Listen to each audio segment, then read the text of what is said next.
Well, good evening, everyone. Thanks so much for joining in. For those of you who are joining live, I know that some are going to watch this later, but for those of you who are joining live, we're just so glad. Thank you that you guys are all here. As mentioned in the promotional invitation video, we're going to have two essential goals of this conversation is to make sure that we engage in critical questions that are really important to our work and our faith. And we also hope that for those of you who are watching, you'll get a better understanding of how to be better givers, more informed givers when you give to the causes that you care about. Just a couple preliminary comments. The title of this event, Do Justly, comes from a scriptural passage, but we also recognize that there are going to be several of you who come from no faith tradition or a variety of different backgrounds. And we just want to make sure that we create a space that is what we call ecumenical. It's open to anybody and everybody, regardless of if you're a believer or not a believer. We have specific goals for that conversation, but we just want to make sure that you know that you are welcomed here in this space.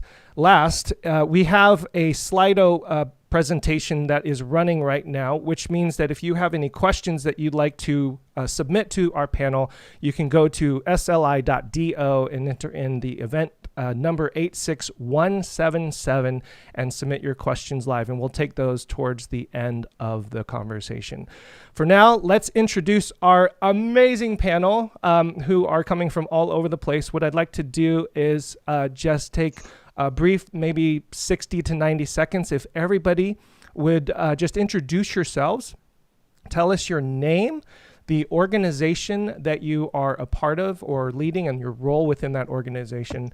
And then why did you say yes to Karen in doing this conversation? Oh, that was the other preliminary thing I wanted to say is just a shout out to Karen McNally McCormack for being a leader in this conversation. She was obviously the subject of the email that was in the promotional invitation, and her willingness to engage and lean into the conversation I just thought was really wonderful that led to this. So thank you, Karen, for that. So why don't we start with Karen to introduce yourself. I know you've been introduced to our community, but to other viewers, who you are, your organization, why you're here, and then we'll go to Katie, Jackson, and then Lisa. Okay, thanks so much. I just want to first say I am so excited about this conversation, and I'm excited for those of you who are going to watch this and to hear perspectives from our panelists. They're going to introduce themselves, but I'll just tell you they're wonderful, and I'm super glad they're here. So as Kevin said, I'm Karen McNally McCormack, and I'm the president and co-founder of the Kilgoras Project. And to put it in a nutshell, the Kilgoras Project is transforming Maasai lives through education. That's what we do.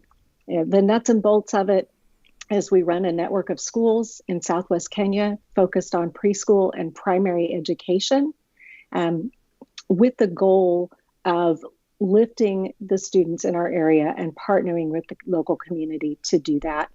Just to give you a quick flavor, in the area where we work, 60% of students fail to qualify for high school because they cannot pass their national entry exam.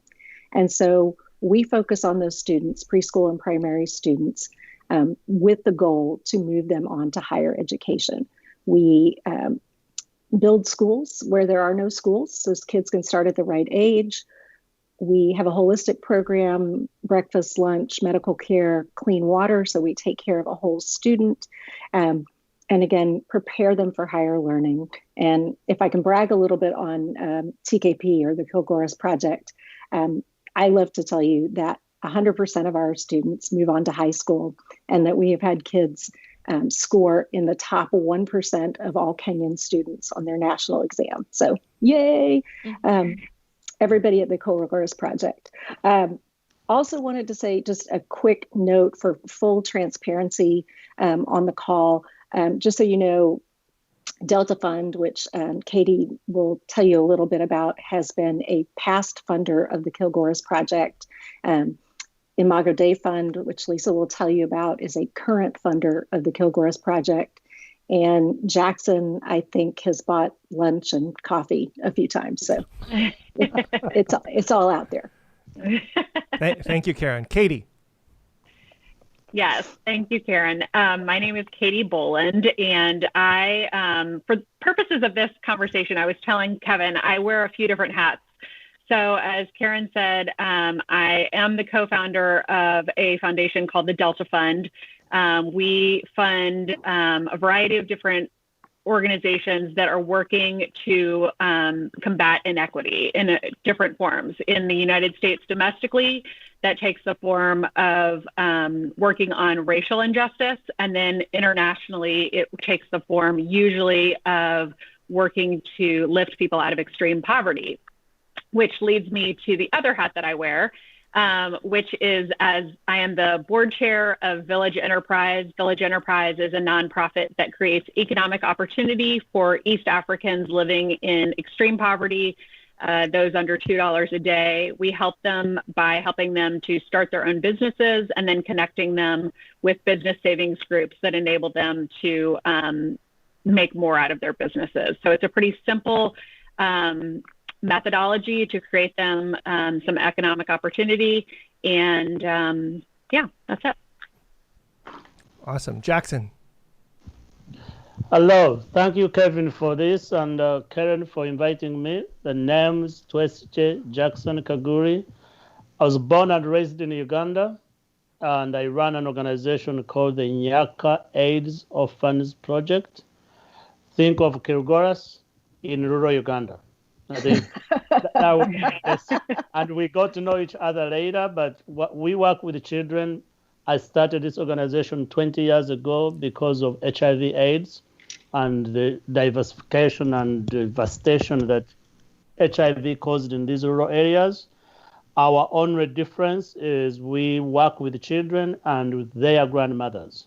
Because HIV/AIDS wiped out the parents, our children are being raised by grandmothers, but we don't have orphanages. We put children in grandmothers' hands, and these grandmothers are the biggest donors, biggest hearts, biggest lovers of these children. 15,000 grandmothers, 85,000 children. But recently, in 2015, we started another project in Uganda when one of our students was raped as she was walking to school.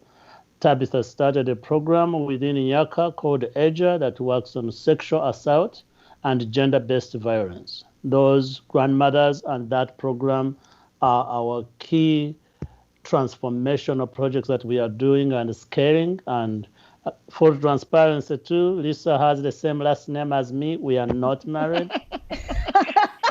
But we are definitely related. Don't even try that. We are related, and they are funded to Nyaka. I am so glad we are here now. Delta is going to fund Nyaka because we are on the same panel. Full circle. Full circle. I love it. I didn't even get like awesome. 2 minutes in, Jackson, before that came out. Done. Lisa. Well, it is a treat to be on this panel with everybody. My name is Lisa Jackson, and I'm the managing partner for a foundation, a small family foundation in Boston called the Imago Dei Fund. And I have the privilege actually of connecting with all three of these people as a funder of the organizations that they represent. And so the Imago Dei Fund has been around for about 10 years. It comes from the faith inspiration of Ross and Emily Jones, our trustees, and we primarily fund in the area of supporting women and girls to thrive and flourish. We support organizations in the Boston area where we are based, but 2/3 of our funding is outside of the US in Eastern and Southern Africa, Southeast Asia, and parts of India, and a little bit in Haiti. I always have to remember our partners in Haiti. And you know, I accepted the invitation from Karen in part because Karen invited me, and you know, why wouldn't I do something that Karen was involved with? And also because I love to be in these kinds of conversations about really important topics such as these, and I'm excited to listen and to add my 2 cents and to be a part. So thank you for having me. Yeah. Okay. I just wanted to note just how wonderful and passionate people like all of you are. And I think it's something that unfortunately doesn't get on the headlines of the New York Times or CNN, is that there's really incredible work being done by incredibly passionate people like yourselves. And I just wanted to acknowledge that and give honor where honor is due. And I think that hopefully provides a little bit of encouragement and inspiration to others to recognize that. Jackson, let me start with you with the direct question. I am a person who wants to give to an organization, financially support them, should I care about the racial composition of the leadership? Do I care whether or not the people in leadership or running the organization are part of the community? Does race actually matter? And should I think about that? Race and ethnicity and culture matter when I'm giving to an organization. Let's start there and see where the conversation goes, I suppose. All right. So you're asking a black man in America? Yes. Yes, that is exactly Just to right. state the obvious. Yes, just so the listeners don't confuse me with somebody born in Alabama. I am black. I am from Uganda. I came to this country when I was 24 years of age to attend Columbia University. I was raised a Christian man. I'm still a Christian man. I don't think anybody should care about the leadership of the organization. Everybody should care about the mission of the organization and the lives it touches in deciding whether to give and where to give. Later, when you ask me different questions, I will tell you it does happen all the time that people care and decide based on your race whether they give you that money or not, but that's the conversation that will follow. In other words, when the Karen walks in your office and they're going to take care of a child in Kenya, it doesn't matter whether that person who walks in is Kenyan, Maasai, as long as that child gets the care they need, that's all for me personally I care about. Okay, so that's really interesting, and I really appreciate that response, because the email that prompted the conversation, this particular giver, who I love and respect, and we all actually love and respect one another, did think that the racial dynamics did matter. And part of that has to do with the history of colonialism, the perspective that people have regarding philosophies, like a particular philosophy of philanthropy may actually come with that racial or ethnic perspective. So I'm wondering, maybe Katie or Lisa, you can speak to that particular issue, because I actually very much appreciate Jackson's response that, shouldn't it only matter that the end result is actually done? And I think implicit in the question that kind of prompted this is that, but the racial dynamics for some organizations actually do matter for what actually gets done on the ground. So, go ahead, Katie. Go ahead. Well, I was just going to say, I think that these conversations that we're having in the United States right now around structural inequities and white supremacy, racism, all of these things that we're talking about are really important conversations to be having. And I think that it really speaks to the fact that we're even talking about this, that more and more people are learning, they're investigating, they're reading, they're watching webinars like this. And I think that what we're finding is that this structural inequity is mirrored everywhere, including philanthropy. Philanthropy is no different than these other places where we're seeing that the haves and the have-nots are separated. And we're talking about more and more inequity just in the wealth gap, but that also exists within philanthropy. And I do think that while the mission is the ultimate goal, I do think that oftentimes the focus in philanthropy traditionally has been on the donor. It's been on giving credit to this person or group that comes in and accomplishes something, as opposed to focusing on the work that's happening on the ground. And that is really, as Jackson said, the important part of what is actually being accomplished. And I think that philanthropy is kind of going through a bit of a reckoning of their complicity with all of this. And I think that important conversations are happening. And one of the things that I have had to learn as a white person in this space is that I need to be okay with being uncomfortable. And it's one of the reasons that I came on this call, is that I need to really listen to those that are more close to the work. And so I think that's where my answer would differ a little bit from Jackson's, and that I do think it's important that whatever organization you're supporting, that they are listening to those on the ground that understand these problems the best, that they are getting their solutions and their methodology that they're going about fixing these things by listening to those who understand these problems the best. And so oftentimes that's going to be the Kenyans in Kenya. It doesn't mean necessarily that the Kenyans have to be the ones to fund it or to actually do the work, but they need to be the ones at the center of the discussion. They need to be the ones that are actually defining the and coming up with a lot of the solutions along with partners all in all different spaces. I think that the SDGs are huge problems, and these are global problems. We no longer can take these things in isolation. And until we tackle these things more holistically and more honestly, and understanding the roots of, a lot of the wealth is concentrated in a small group because it was built on the backs of colonialism or slavery or a lot of these institutions that we're suddenly recognizing and having a reckoning with. And so it does mean that there is a power imbalance and a wealth imbalance that has to be recognized as part of this conversation. Yeah, Lisa. So if I could jump in, because it's a nice, I feel like somebody just drew me this lovely line that I can now tag onto. Thank you both. So I would agree with both what Jackson said and with what Katie said, and then say that if you actually then want to get one step closer to why we are where we are, how the problems that exist in Kenya and Uganda and Malawi and the United States came to be, which is on the backs of the people who we are now turning around to help because we set them up in the first place. And by we, I mean that which is our history as humanity. You would then not only ask our Kenyans and Maasai and others engaged with Westerners who are in those places creating solutions, hopefully with those communities in close contact and communications, you'd be asking the question, and then who gets to decide how the money gets spent? And at the Imago Dei Fund, we, over the years, have started to use what we refer to as a community-driven development lens, where we're asking questions starting from the assumption that we won't fund you if you are not in close partnership and communication and engagement with a community, if you are not of that community.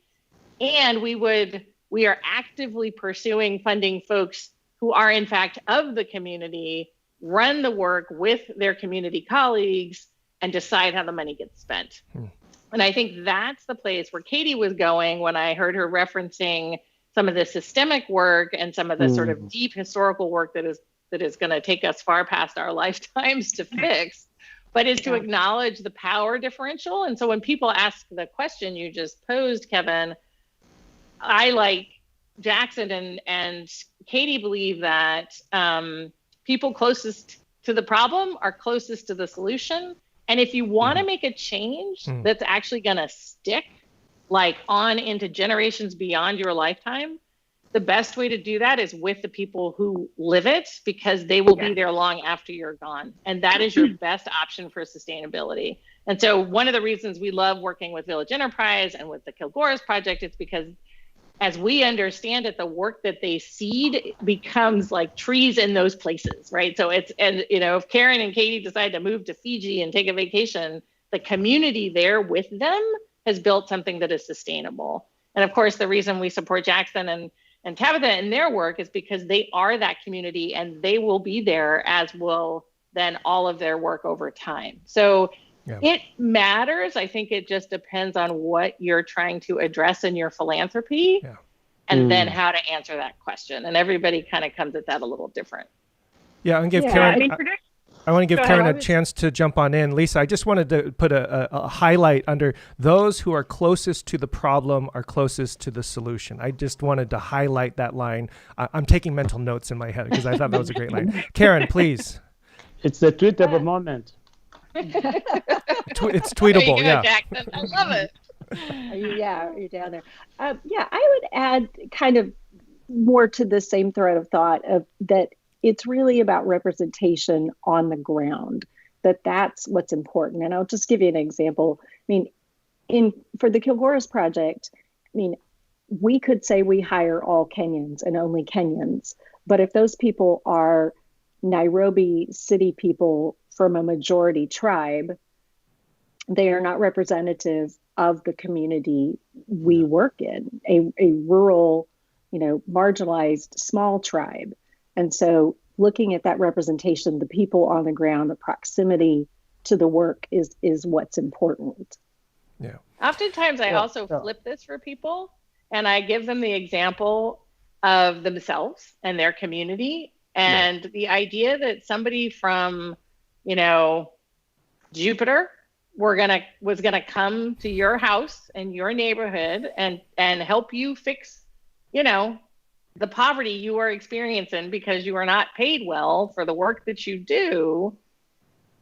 And they decided to tell you what to do and how to do it, and to do, would you accept that? Would any of us accept that from complete strangers who don't know your culture, don't speak your language?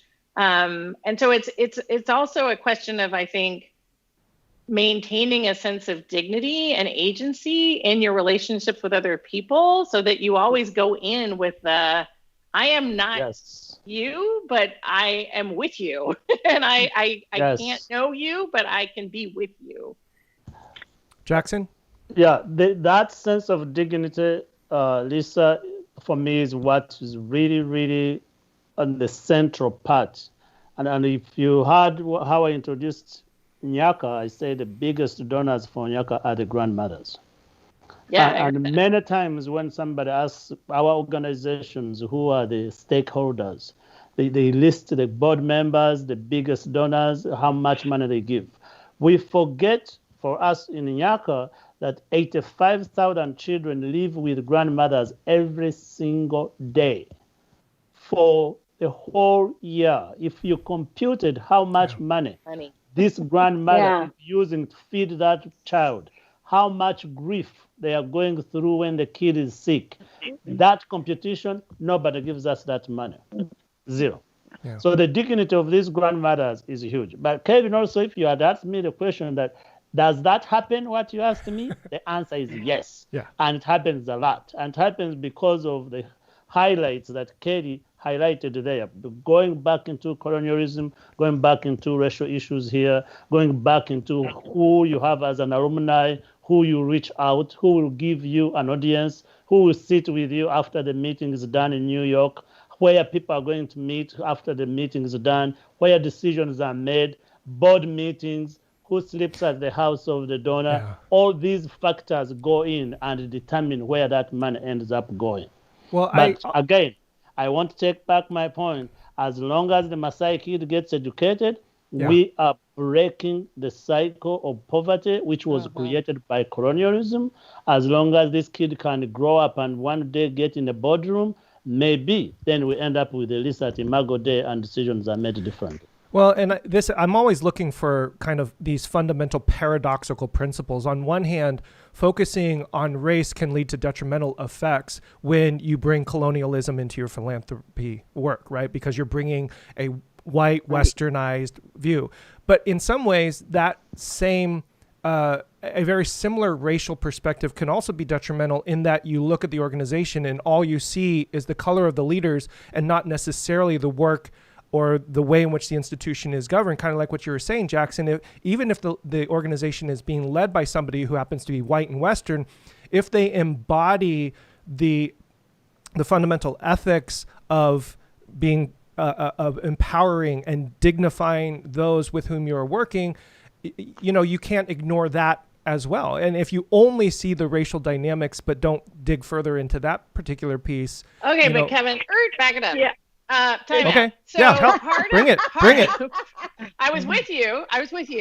But I gotta say, if we were living in a world where, and the people we're talking about as donors, while I would love to believe we were all talking about anybody could be a donor, the reality is we're talking about white donors. So if you're talking to white donors and you're trying to say to them, oh, well, just, don't get too hung up on race, focus on the mission. The reality is we as human beings focus on what we know. And if all we know are white people in leadership, that's all we're going to fund. And if we don't, if we were in a world in which everybody was like, if the peanut butter was spread out, then you could be having a conversation about, does race actually matter in the leadership? But the reality is, if you ask any donor on the street, tell me the leadership of the organizations you fund, I would bet my house that they will all be white. And they might also be women, just because we women tend to be running a lot in nonprofits, but they might also be men, because men are often in leadership roles, right? So we can't work from the assumption, you can't start the conversation about race without acknowledging that it's already about race. So what you're actually needing to do is to say, well, do I actually only fund organizations that are led by white people? And if so, is that because I don't know any others? Why don't I know any others? And are there leaders that are not white? And if I meet one, do I invite them to my house to spend the night? As Jackson pointed out, do I invite them to play golf? Do I come to their events? And, part of the reason we're having this discussion is because whether we like it or not, we don't. White donors don't. White donors don't fund. Predominantly, they don't fund organizations run by people like Jackson, or frankly, organizations run by people like me. The numbers are staggering. If you read the recent Echoing Green and Bridgespan report, what is it, 12%? Some number. 8%. 8%. Thank you, Katie. Organizations led by people of color are getting money. Like, how is that? And yet there are people like Jackson and by a million out there doing the work on the ground. And people will say, well, we can't find them. Yeah. You can find what you want to find if you look. Beautiful. Katie, you want to jump in there? Access to money is just not equitable. It's kind of what I was saying before, like whether it be philanthropy or venture capital or, any number of different financial institutions, it's just not equitable. And so it takes effort from those donors to step out of their current networks and not only find those people to fund them, but to go back to what we were talking about before. I was on a call this morning with the Brooklyn Community Foundation, and they were talking about solidarity rather than charity. And I think that that's a really good way of thinking about, it's not just about funding an organization, it's about being in solidarity with them. It's about understanding that you are a partner of theirs. You're not coming from above to fund this work, to fly in, fly out. And that's how philanthropy for the longest time was done. Expats would fly into Africa, they would do a project, and then they would leave, and the next expat would come. And we're learning, and I'll say myself, I'm learning that is just not as effective as what Lisa was saying, really finding the people closest to the problem. I'll say for Village Enterprise, we have learned a lot over the years, and we've changed quite a bit. We now have a very, very small U.S. staff. I think we have maybe less than 10 and over 250 on the ground in Africa. And not only are they on the ground Africans, but they are from the communities that we're working in.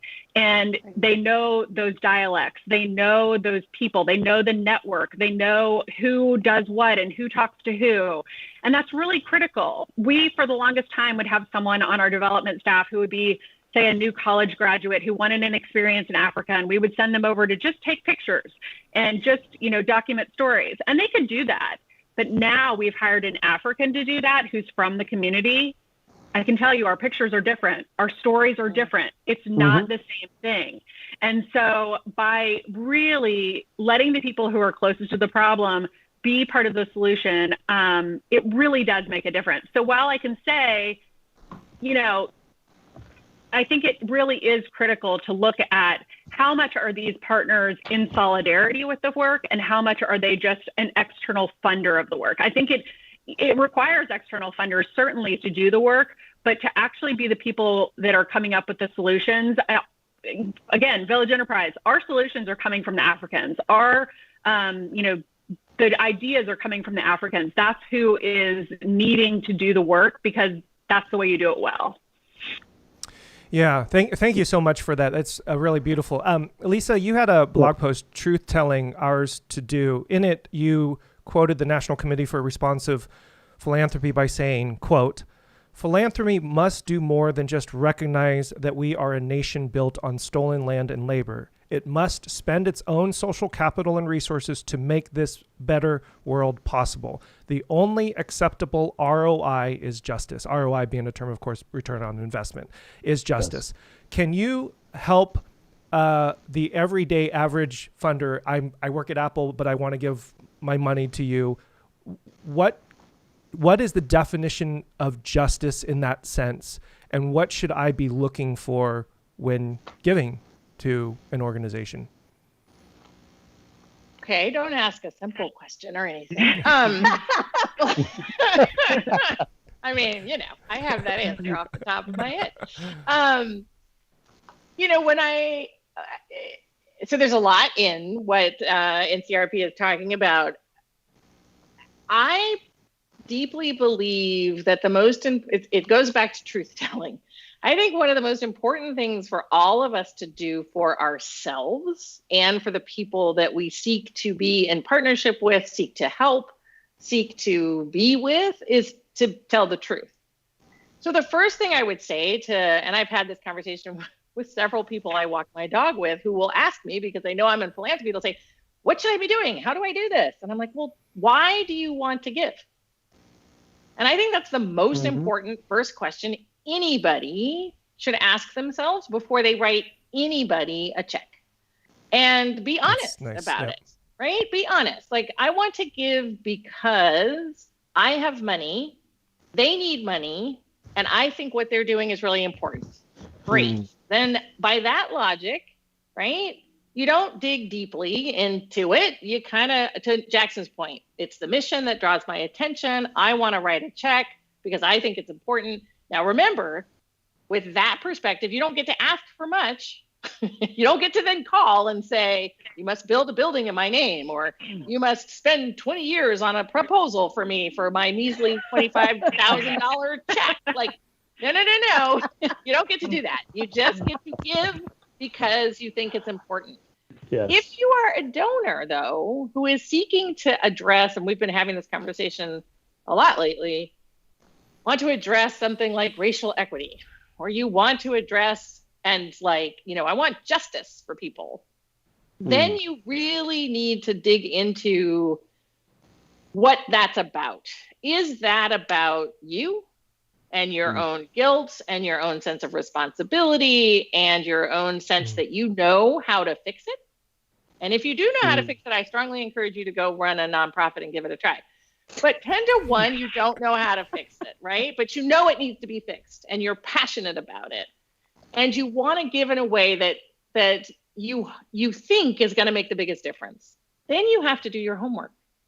Then you have to not write a check blindly. You actually have to call Jackson and say, I know you're really busy, but is there an easy way for me to learn about your organization? Is there somebody else I can talk to?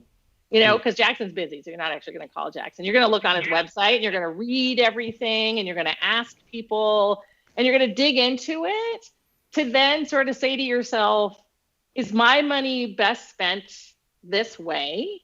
And if so, I'm going to give it freely. Once again, that doesn't entitle you to a building, and it doesn't entitle you to much of anything if you are truly doing it in service of an idea that Jackson has made live or that Karen has brought to life, right? You are building their solution. Yeah. You're not making the solution. They are making the solution. Now, finally, if this is really about you and you are on a crusade to fix something and you know exactly how it should be done, don't bother Karen and don't bother Jackson. And how much money are we talking about? Yeah, like maybe $25 in an envelope. Like, go do it yourself, right? Because to partner to make that kind of change requires you to be a partner, not be the dictator of the work within that partnership. And you have to be honest with yourself about that, because I think when you will be so much more satisfied with your giving than if you give in a way that is actually counter your goal. So that would be my advice. Yeah, that's fantastic. Jackson, you wanted to jump in there. I want to jump in and build on it, and that's well done. I'm not going to add. I'm going to build where the cultural context sometimes applies, and I want to go back to the word partnership. President Kagame of Rwanda has described this many times. Said it is so unacceptable for somebody to walk in your house, you cut your goat, you serve the meat, you bring the best wine, you put them on the table, and they sit on the table and eat. And for you, you go under the table and wait until when they are done to come and eat leftovers. Many organizations have looked at with that power dynamic. The donor wants to walk in, get the best meal. The kids are hungry, but they will get the soda. These kids have never drunk a soda in their lives. And then the kids will come and clean the sodas and drink the leftovers at the bottom of the bottle. That is not partnership. That is power dynamic. You come, you get into a country where people speak so softly, where they tell me all this, they raise up your voice because you don't speak as loud as Americans. Then when we go in a country, we speak loud, we know what we want, we know how we want it, and the people in the culture you are going sit down and they keep quiet. And you think their quietness means they don't know what to do, they don't know what they want. You throw the money, you come back, you feel good, you threw the money. But what you did was create that power dynamic. Again, you ate on the table, they went under the table. In this work we do, we need to sit together on the table, especially in our religious communities. I never saw division in church until I came to this country, where you have a black church and you have a white church. We serve Jesus Christ. That was the biggest shocker for me in this country. It still appears today. Yeah. As a student, I went to a place somewhere in Alabama, and the man stood on the door in 1994 and told me, people of your kind are not welcome here. Oh, no. And I said, what do you mean? He said, oh, you are not from here, are you? And my accent gave away, and now I was welcome in the church because I'm not Jackson. From here. Wow. I grew up in the church, Kevin. I still go to church. Jesus, God, we are all created equal, and now here you are. And then you put it in philanthropy. But when we go to the cultural places, different Katie, where all these enterprises are working, people there are raised to respect guests, to serve you the best meal, to be nice to you and to listen to you. But then we walk in and think, oh, they don't know what they do. Jackson doesn't know how to run a foundation. He didn't go to Harvard. He didn't go here and he didn't go here. We can only do these dynamics. The best solution would be, in addition to what Lisa described, when you're writing that check, you can also ask that organization, what capacity should we be building so you can serve better the communities you are serving? Yeah. And then work with them to build the capacity and do the work that needs to be done. Yeah. Not by the one you talk too much. No, it's beautiful. It's beautiful. I think we all get a little passionate about these things. Just a tad.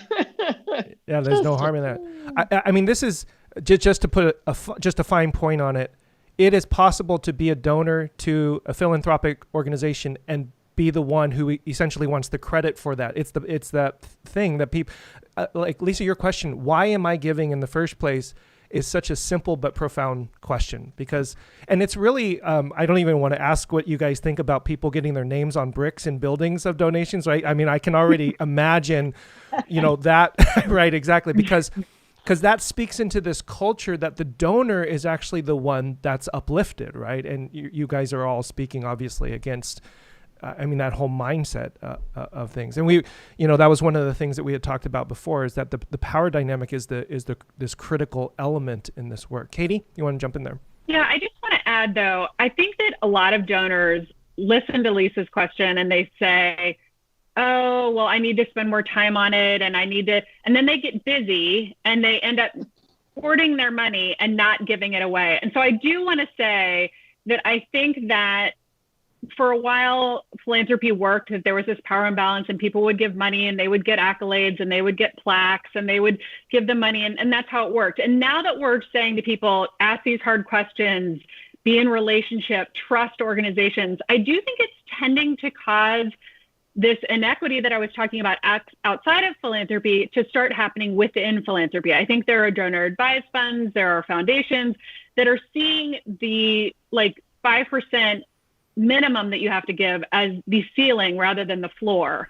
And I think that I really would encourage people, if you are thinking about giving, don't let these questions stop you from giving, because the money is needed desperately right now. And you do have that power. There is this power imbalance. And so while I do think that these are the right questions to be asking, I don't want that to stop people from giving, because I think sometimes we're waiting for a rainy day. And I can tell you there's a monsoon happening right now, and it's now. Time is now. Give as best you can, and don't wait for the opportunity to feel good about it yourself or get the right credit or even just have the right motivations. I think that I absolutely agree with all of those questions that you should ask. And I absolutely agree that the best way to do it is in partnership and in solidarity. However, if that's going to stop you from giving, don't let it stop you. Yeah, I would agree with Katie. And I would also just say that, I like Jackson and Karen used to work in nonprofits. I've run nonprofits. And over the years, as I moved into philanthropy, I started to appreciate that I'm always grateful that people give because they can choose not to. So, I think it is, to Katie's point, by no means do I want to imply or discourage anyone from giving. And I think that as human beings, if we're going to live into our full humanity, we do need to also ask these questions and push ourselves to do better. And, remember, most of people's giving is in the church anyway. You pass the plate. That's the majority of philanthropy, at least in the United States. And so if you're going to do more than that, then take a minute and do a little work around it. And it's also okay to give to your school and your college and to put a brick. Just don't make that what it's not. It is what it is. It is a way to get credit. It is a way to give back to an institution that educated you and that you care about deeply. And that's fine, but that's not going to solve a single problem anywhere, to be clear. And so I think it depends on what you're trying to do, Yeah. I would add that kind of going back to what initiated this whole conversation, I think that at least for me, I've come to the conclusion also that this isn't my money, that this isn't me giving my money. I think that so many donors see this as an act of I'm giving my money. And the reality is, and Edgar Villanueva says this so well, but it's twice stolen money. It was first built off of the backs of enslaved people or colonized people. And then most often it is taxpayer subsidized money when it's given to a foundation or it's given to... Katie. We're going to go there.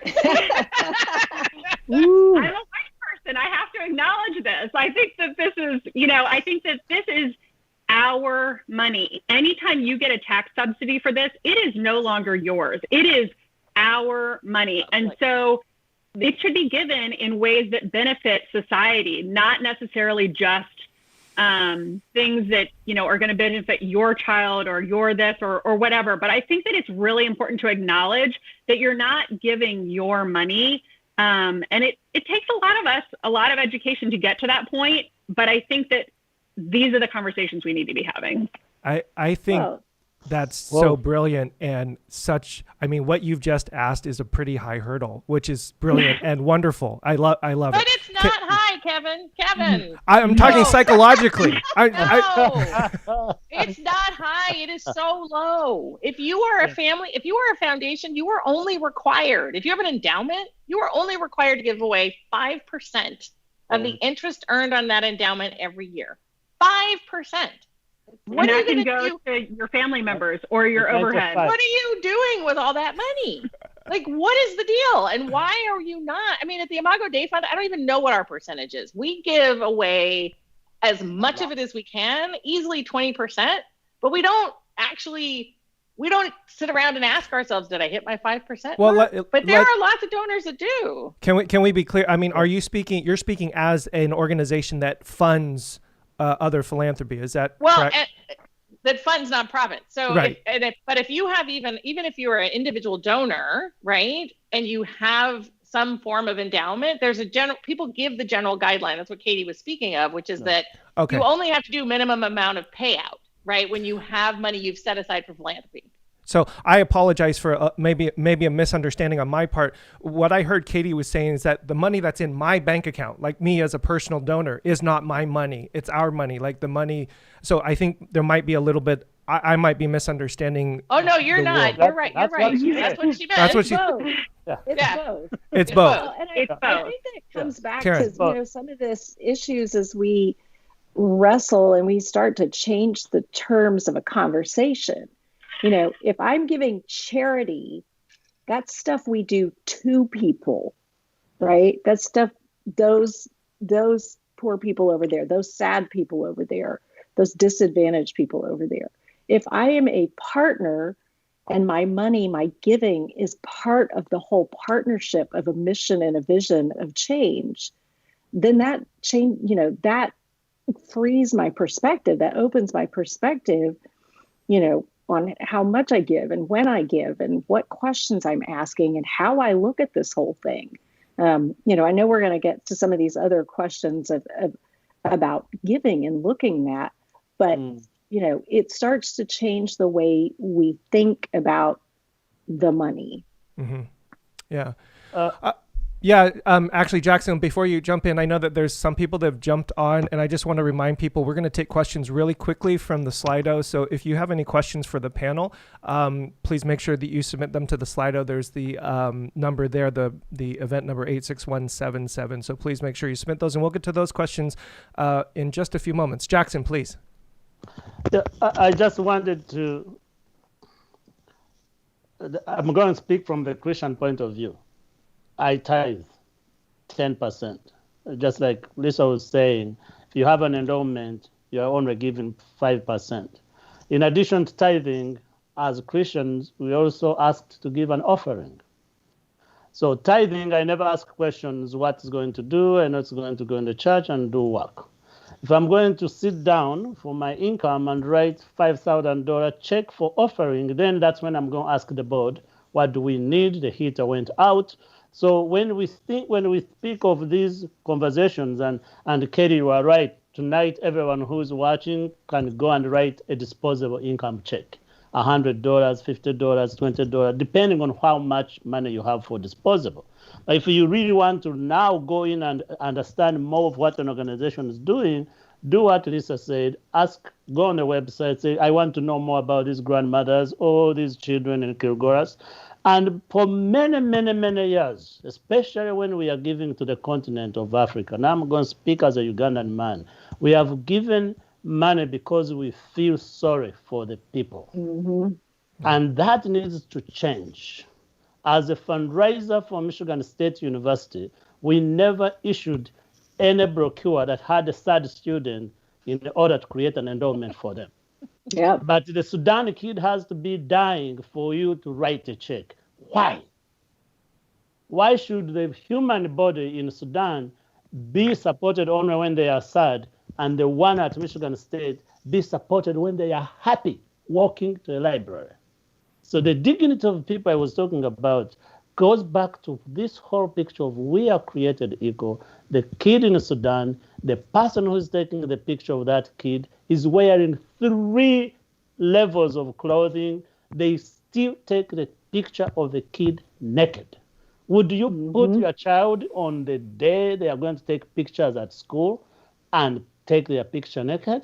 That kid has a father, a mother. Even if they died, their dignity is still there. So when you're writing these checks, go away from, I am sad, they are so poor, I can't believe this woman walks 10 miles. Write the check because you want to lift them, to close the gap of dignity, of economic empowerment, rather than, I feel so sorry, let me write a check.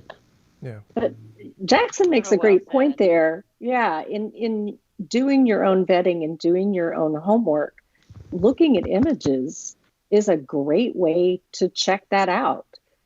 Look at what pictures are telling you, not just the words of an organization.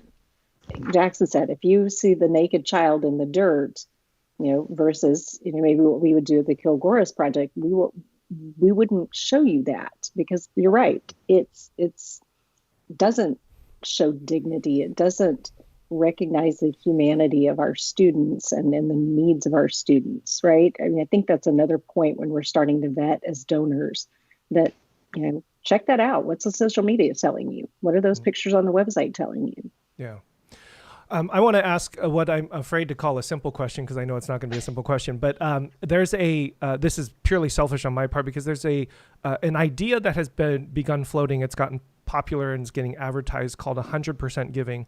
And I know you guys have thoughts on that. And I think the reason to get your thoughts is really important is because the hurdle that I was attempting to allude to, may not have articulated very well, is that there's always this mental hurdle about what I think about. And when I look at an organization that's promoting 100% giving, which is like, oh, if I give $1, then $1 full actually goes to said work and none of it goes to administration.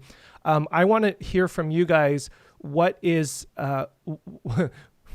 I don't want to prompt the question, what is your response to that kind of messaging? Because it's becoming much more popular. It's getting a lot of broadband. And I think it's really important for donors, individuals or corporations or whatever, to really understand what's going on behind the scenes there. So I don't know who wants to start with that, but I've been dying to ask this question because I'm really curious what you have to say. I'm happy to go, but I'm also happy to let somebody else go. I think we all have something to say on this one. So I'll start and then you go. So as a funder, the Imago Dei Fund does two things that I'm extremely proud of. One, we only give what's called general operating or unrestricted funding. And two, we only give funding over multiple years. You might say, well, why is that? Okay, if you don't understand nonprofits, right, or if you don't understand, you might be like, well, what difference does that make? I don't even know what that means. People start using unrestricted language that sounds, overly financial. Like any business or any organization that delivers a service, it is very rare to be able to deliver a service without an infrastructure to make that service available. So education, healthcare, financial literacy, you name it, right? It's not as if Karen and Jackson and Katie have something in a box that they're literally just handing somebody and poof, there you go. You're no longer in poverty. Boom, we're done. You have clean water. Boom, done. Yep. Like, that's not how this works. And I think what sometimes happens is because, to Jackson's point, people are so focused on but the money needs to go to them because they're so sad and they're so desperate and they're so in trouble that if all of my money doesn't go to them, that organization must be spending it badly. That organization must be, doing something untoward with my money, and shouldn't it all go there? And then the reality is it takes mostly people to do the work. And to get good work done, you need healthy, well-paid people. Right? And if you're a person anywhere in the world, you know that healthcare costs money. Salaries require somebody to pay them. And that when you make people feel valued, they deliver phenomenal work. So that's why 100% giving is actually a cruel ploy, I think, in some ways, because it distorts the truth about how change happens and how, as human beings, we are giving of ourselves to others, and it devalues that. It makes it sound like you're buying a box with little fairy dust in it, and all you have to do is put it in a helicopter and spread it over, the fields of Africa, and everybody's going to be fine. No. Even if you were, you'd have to pay gas for the helicopter. Everything costs money. Yeah. That's the world we live in. Yeah. And so go ahead, Kate. My concern with it is it goes back to what we were just talking about. We educate donors. We as the philanthropy system educate donors. And if we show them picture after picture after picture of starving kids in Ethiopia with flies all over them, they will think that that is what they are supposed to fund. And if we tell them that 100% goes to the work, that is what they think they are supposed to fund. And so my concern with this idea isn't so much, I mean, it's great that generous donors say, I'll do the back work and you just go out and tell people. I mean, that's great. But I think that the problem is we are continuing to perpetuate this idea of philanthropy that is just not, as Lisa was saying, truth-telling.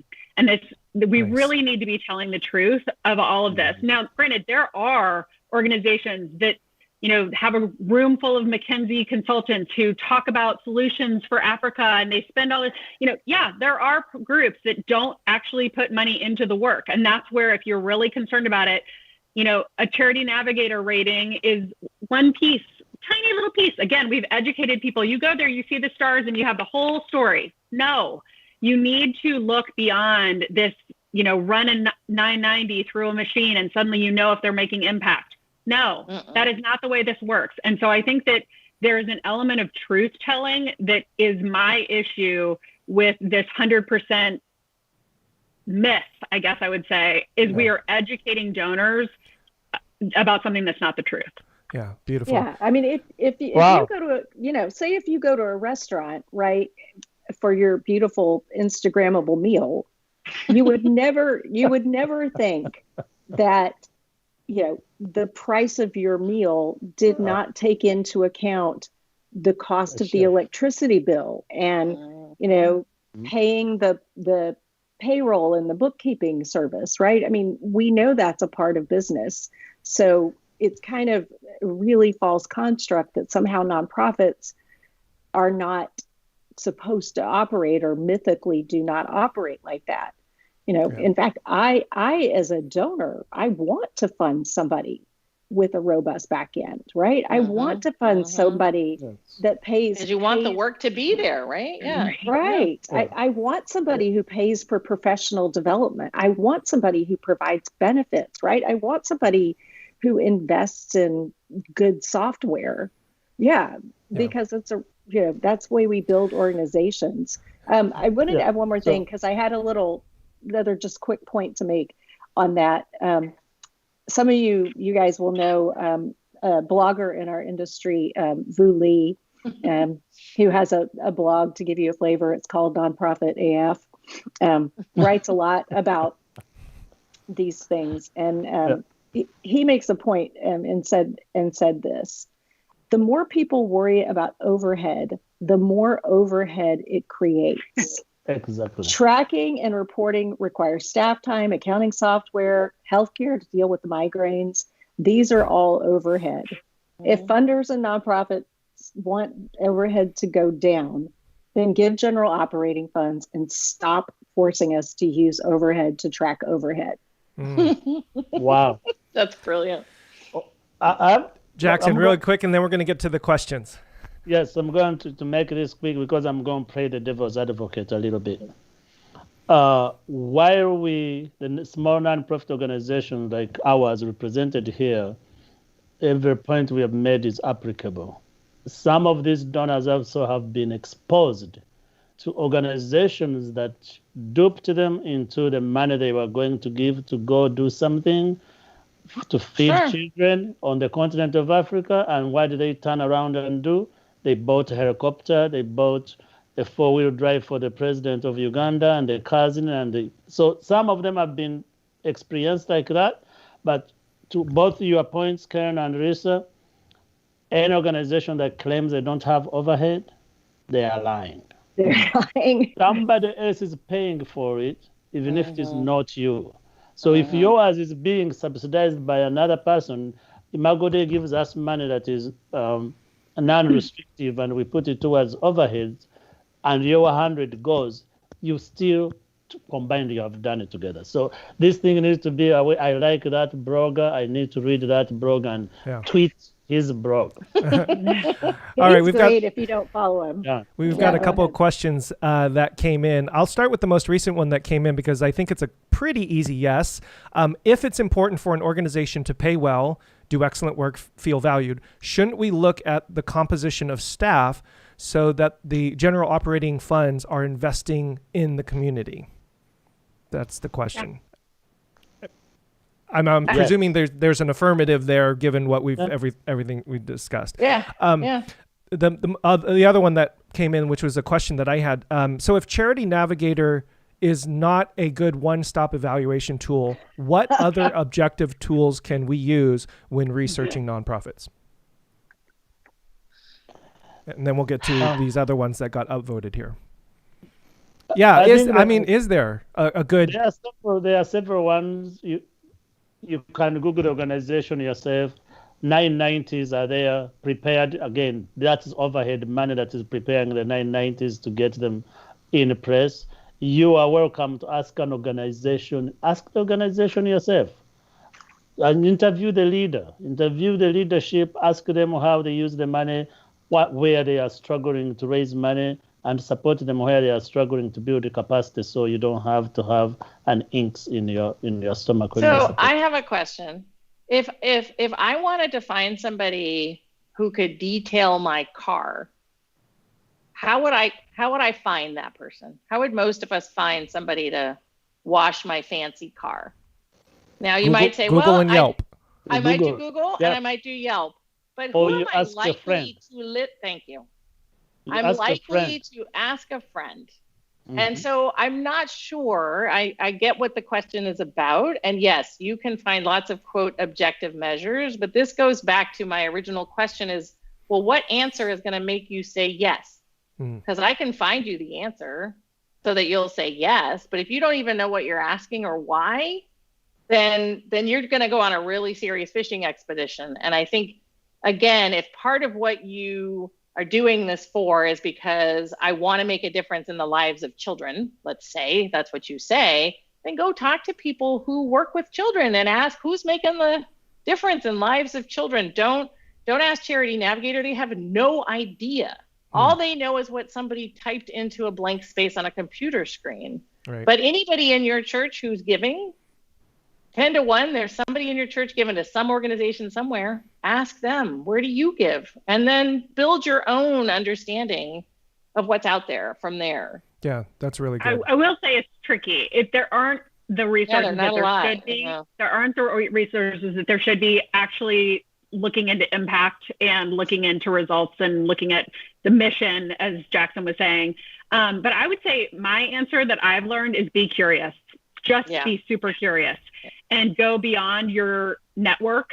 Because as Lisa was saying, if you're white, you will find other white people who probably are not giving as broadly as they should be. And so my answer is be curious. I love it. And that's curiosity is like my favorite word in the dictionary. Okay. There's this question that there's two questions related and the follow-up question got upvoted 3 times. The initial question is, what role should religion or evangelism play in the nonprofit's work? Can it unintentionally contribute to a colonialist posture for the work being done? And then the follow-up question was, to what extent do you see the evangelical church as just another colonial power when it comes to Africa? So, yes to the last question. Moving on. Yeah, we are going there. Yes. So here's the thing that I think we all have to just figure out how to sit with. We exist in a container where everything that person just said is true. We exist in a container that is informed greatly and steeped in everything that scares us all to death because it doesn't sound nice to talk about, like colonialism, like racism and sexism and all the isms that freak us out. That's what we all live in. We're drowning in it and we don't even know it because it's like oxygen. It's what we live in. Mm-hmm. Yes. And so we can't ask that question without having an appreciation that any answer we give is going to be framed by the very container we are in. Nice. So then you have to ask yourself, there's this wonderful woman named Bina Patel who I've come to know, who said, when you're in that kind of container, you don't often actually have a lot of options to disrupt the container, but where you can find ways to push on the edges, you can start to make the container look a little differently. So, for example, at the Imago Dei Fund, Ross and Emily Jones are faith-inspired in their work. They're both Christians, and they've chosen to fund faith-inspired leaders, faith-based organizations, and organizations that are not at all connected to faith. And part of the reason they've chosen to do that is because they know that good work comes in all shapes and sizes, and that while faith might be an important motivator for the work, it is not the end of the work. The work itself is what matters. And they've had to do a real reckoning with their own values around what matters to them and then how they show up. And I think, yes, the evangelical church is as much a part of colonialism as anything else. I mean, that institutional religion is all about that. Like, we can't deny that. Instead, we can sort of say, well, if that's what we're in, where do we push on the edges? How do we think about how to not behave in the ways that we've come to behave and try those on as a way to see what else the container can look like? But we can't deny that that is the container. Jackson spoke to it eloquently in terms of, anything you're doing in Africa as a white person, you can't help but ask the question about colonization. But even I, as an African-American woman who visited Africa recently, had to ask myself that question. And, so it's not, none of us get to not ask that question. We all have to ask that question. Yeah. Anybody else want to jump in there? I think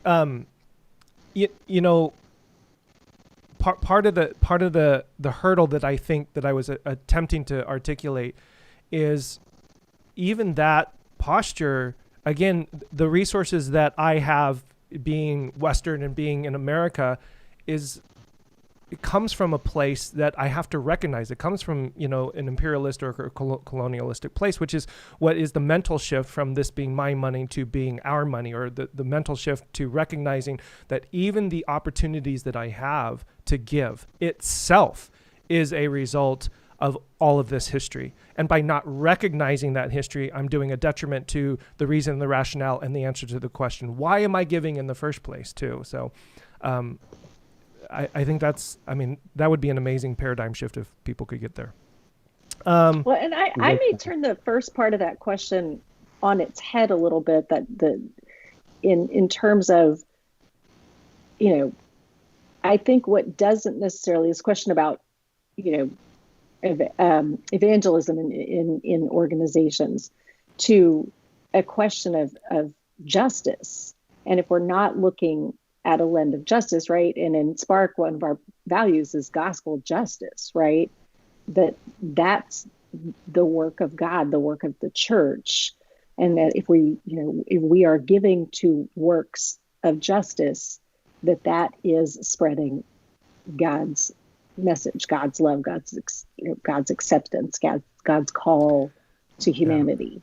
Yeah. And I feel like we're going to have to do another one of these to just simply talk about the church theology that also goes behind evangelical missions. That's going to be a whole other conversation that we're going to have. Jackson, did you want to jump in there? And then we'll ask one more question and bring our event to a close. I think we really covered it right. And the point you just made is so right that we need another conversation. Because while we talk about what the church has done good, there is also so much bad stuff that have happened in the church. I don't have to repeat them with the Catholic Church, with the girls, in our churches on the continent of Africa, and how women are still treated in some of these churches. So that's a different conversation altogether. Being you and I think we are outnumbered on this panel, which is very good. This is how in our small churches, in our small schools, that leadership is not only spared for the patriarchal societies that have held on it so tightly and want to control everybody because of that. Yeah. And Ugandans have said it. I think this is for Karen and Katie. Is it possible to get a sense of positive or negative, I'm presuming, attitudes where did it go? Oh, is it possible to get a sense of positive or negative attitudes of local community members, say in Africa, towards TKP or village if they are not directly being helped? Not quite sure exactly the direction of the question, but If the people are not being helped on the ground, would they have a negative connotation on a white person? I think that's the question the person is trying to ask. So many people think if they are white and travel to a village where there are no other white people, they are not going to be liked because of the color of their skin. Actually, it is different. Our people on the continent love guests so much that when you come, they will actually give you more attention than they will give me, who is born and raised there. I've gone to restaurants in my village and they served interns before they served me because they thought the interns are donors, and for me, I'm the local person. So it's the reverse. Out of people not knowing, this is how they have been raised. Again, go back in the colonialism. The white man was seated somewhere, served by all these servants, and that position, many people are still using that same position when they are in places. So if that's the question they are asking, I don't know, but it was for Karen and Katie. When you are traveling. That's what they're asking either. Go ahead, Karen.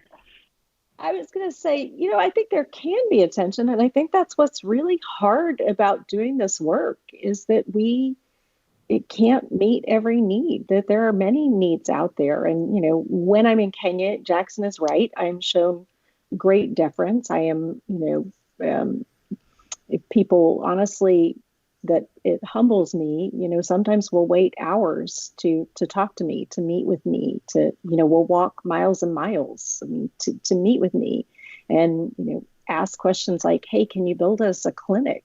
Can we build a high school? And I think that's hard. To do that work.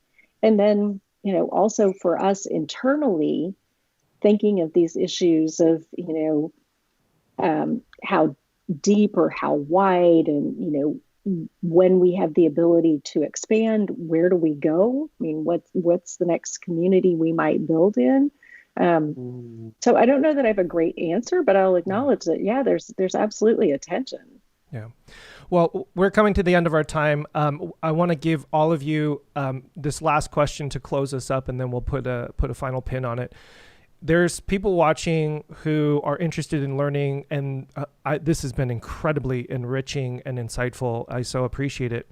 Speak to them, to the person that's watching, and what would be your final or summative exhortation to them as a result of the conversation that we had, and maybe one or two takeaways, or however you want to sum it up, to help them be an effective giver and donor in this world. Karen, can we start with you, and then we'll go to Katie and then Jackson, and let Lisa close us up. Yeah, I would kind of just go back to some points that we've all made before. One, if you can give in a way that's unrestricted, meaning, hey, you say, use this for whatever you guys need. That is the most helpful to us. I would say also, if you have the ability, if it's within your financial plan, either to give regularly or to make a pledge to us, that's also helpful. It helps us, we all have salaries to pay every month. We all live on this nonprofit cycle, especially here in the US, where we get the bulk of our money in the back half, if not the last quarter of the year. And so knowing what we can count on throughout the year really helps us with planning, helps us know, hey, we're going to make payroll in February when everybody's forgot about the end of year tax giving, right? That stuff's super helpful to us. And then, I thought of this point before, and I just want to kind of be frank about it. Sometimes the answer to the best way you can help us is with money. And I'm going to say that unashamedly. It takes funds to do what we do and to do it regularly. And, when we have volunteer opportunities, or when we have other opportunities. We certainly put them out there. But I would definitely say giving your financial partnership is very important to us. Yeah, thanks. Katie? Yeah, I agree with everything Karen just said. I think that any way that you can be grantee-centric is important. Any way that you can take yourself out of the center and put the people being served at the center is the most important thing. And especially, I'll speak to the white people watching, I would say, be okay with being uncomfortable. And I'll go back to saying, be curious. I think that we live in this container, as Lisa said, and if you don't push on the container, you're going to be comfortable and you're not going to actually see the truth. I think this truth-telling piece of it is really important. And I think that if you don't put yourself in some uncomfortable, curious positions, it'll be easier, but you'll be able to avoid the truth. Yeah, fantastic. Jackson? I will say that building on the curiosity, every one of us watching have a capacity to give.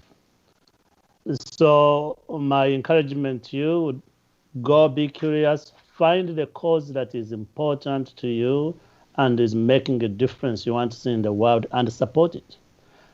Write a check, disposable, then find out more and support them. Not only now, but also include them in your will, in your life insurance, in every way. We can educate you in any way you want to be educated. So any of you want to write to me and ask me how to support an organization in Paraguay that supports dogs and cows, I will still give you an advice on how to do it. Jackson supports children and grandmothers in Uganda. If you want to support them, we will still work together and get you to support it. Everybody has a cause they care about. That cause needs to be supported regardless the color of the person who is supporting it or how you feel about them. But eventually you'll learn more, you will be a partner, and you will do a good job. And now is a good opportunity because Giving Tuesday is coming. Good job, Jackson. You think that might have had something to do with our timing? Maybe. World AIDS Day is coming. Christmas is coming. You are going to spend so much money driving, going all over the place. Now you might celebrate from home. Take that money and give it away. Yeah. Let it bless somebody and build their dignity so they can become responsible members of this world and make it a better place. It's like you guys are professionals in this. I love it. Lisa, bring us home. I'll do my best. I tried to bullet it so I wouldn't be too long. The first thing I would say to the people watching is that we cannot make the world a better place without you. Yeah. Really, really, we cannot. We need everybody. So please give freely and give often. Please be honest and tell the truth when you give.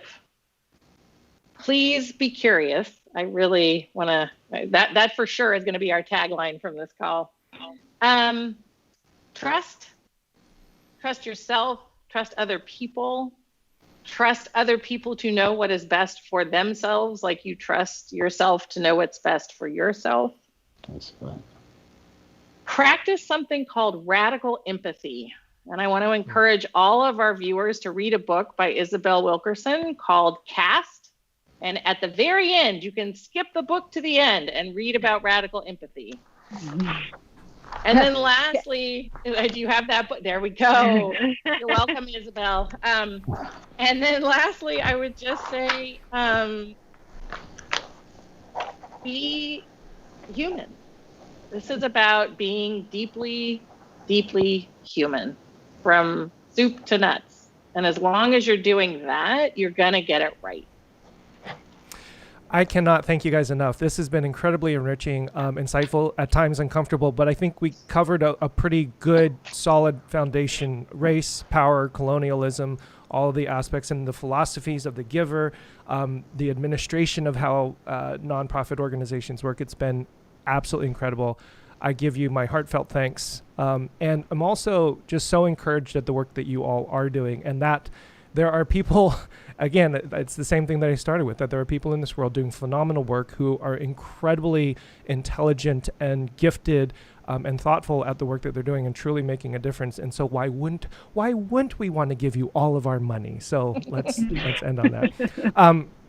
Thank you to all of the organizations that helped to advertise this event. And of course, this is now free online for anybody to review and to reference and all that stuff. Rajesh commented, thank you so much for this panel on the YouTube comment. So thanks for that, Rajesh. We appreciate that feedback. And thanks to everybody watching. Have a great night. Have a great Giving Tuesday. Have a great end of the year. And I mean that to all of you. So thanks, everybody. All right. Thanks, everybody. Thank you. Great to be with you. You're an amazing panel. Thank you. Back at you.